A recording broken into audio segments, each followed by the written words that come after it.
Each year, the World Intellectual Property Organization celebrates World IP Day all around the world.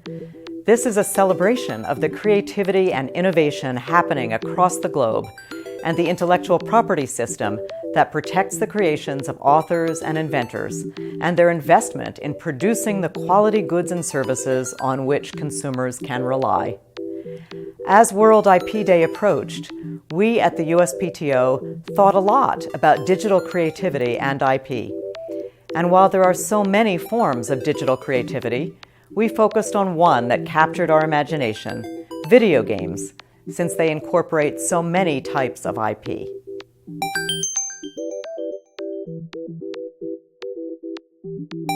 So the video we decided to do for this year's World IP Day is to take off of our theme, which is digital creativity.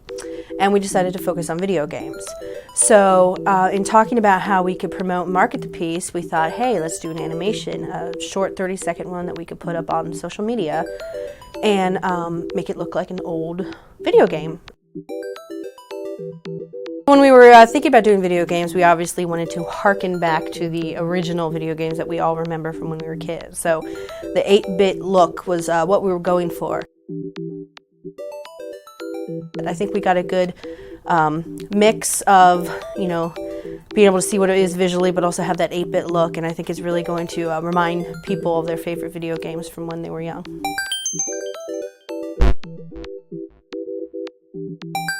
Ralph Baers, he's really considered by most to be the father of the video game, the original video game. He was the first one that took the concept of taking a game and applying it to something that back in the late 60s, early 70s, most people had in their home, and that was the television set. Before that, games were board games, Monopoly, things of that nature, but he really took it a step farther. He said, hey, you know what?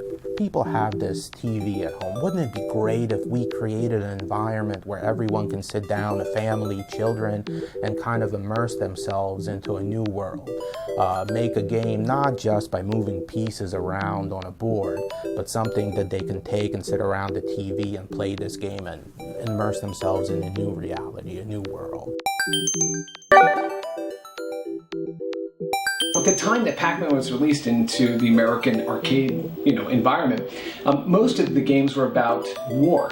Missile Command and asteroids and space invaders. It was this attack and kind of military-themed sort of games that were there. So here comes this brightly colored, Pac-Man character who comes into this arcade, and it's brightly colored, and all of a sudden you have women coming into arcades. All of a sudden you have children coming into arcades. You had character-based games that then saw the creation of all sorts of games that were similar.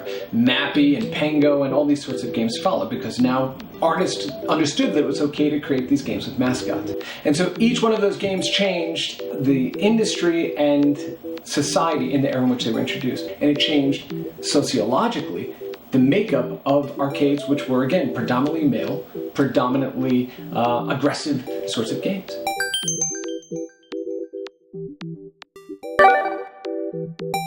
There's a lot of time and effort and creativity involved in designing, producing, and distributing video games. There are the code behind the games itself. There's the music that you'll get separate musicians who will compose the music. You'll get the artists and designers who will create the box art and the labeling. So there's a lot of time and effort that's put into that, and you want to be able to reward the people for their creativity. They've created something new and novel and exciting. So intellectual property is an extremely important way where we can protect those rights of the people that create, and so they're continued to be inspired to make more and to profit from what they work so hard for.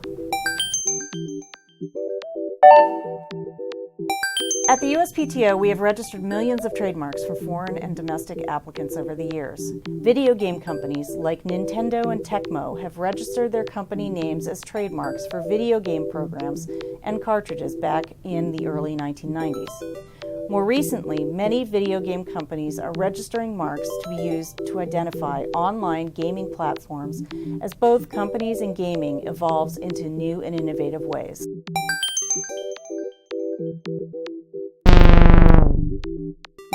I think one thing that's helped me out through my career from playing video games is learning how to fail safely and successfully. I think today we're so immersed in wanting to get things right the first time and not giving ourselves a chance to fail. Any innovator will tell you that failure is critical to innovation. Recovering and learning from failure is often what leads to new ideas and new inventions. Well, in video games, you have that chance to kind of fail and then go back and problem solve because you want to solve that puzzle. You want to beat that level. You want to get that sword that's at the end of the tunnel.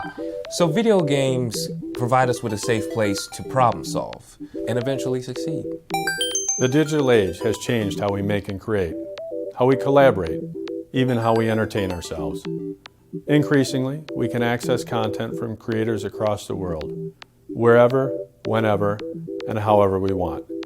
But with that increased access comes challenges for creators and innovators to retain the benefits of their investments in time and energy to create goods and services that entertain us all.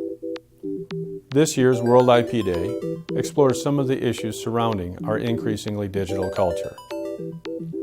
After going behind the scenes with the makers and creators at the USPTO and hearing from those involved in protecting the intellectual property related to video games, we hope you learned a bit about the intellectual property system that protects artists and creative industries in our digital world so that they can keep on creating.